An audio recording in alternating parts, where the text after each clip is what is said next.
avait emménagé ensemble, alors qu'évidemment que j'aurais dû prendre mes jambes à mon cou. Mais il a réussi à me faire penser qu'en emménageant, ça résoudrait le problème. Ça résoudrait le problème, pardon. Parce que justement, il m'aurait tout le temps avec lui, que ça l'inquiéterait plus, qu'il ne ferait pas de phase de crise parce qu'on serait tout le temps ensemble. Dès l'instant où on a emménagé, ça a été pire. C'est évidemment pas la solution, c'est pire. T'es encore moins serein quand c'est comme ça. Mais en fait, tout s'est passé sur 10 mois. Donc c'est très très rapide. Et je l'ai quitté la première fois, parce que je l'ai quitté 5 fois avant de réussir vraiment à partir. La première fois, c'était le lendemain de notre emménagement. Parce que je me suis dit, bon, bah, ça va être un enfer.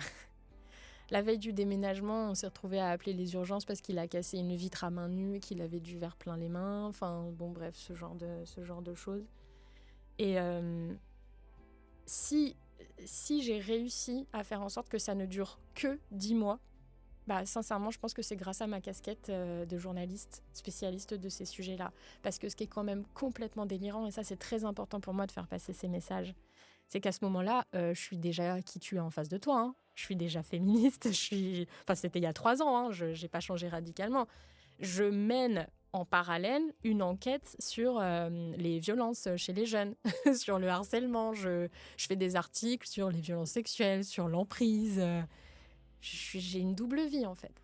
Mais ce qui fait que quand même, en nous, dans ma configuration système d'ordinateur, j'ai la connaissance, j'ai le dossier. Je sais comment les choses se passent.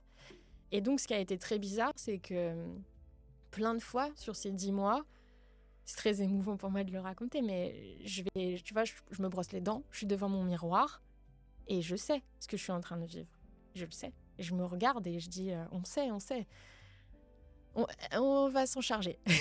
on va s'en extirper. Mais en fait, ce qui est horrible, t'as d'autant plus honte d'être dans cette situation que t'es censée faire partie de celles qui savent précisément comment ne pas tomber là-dedans.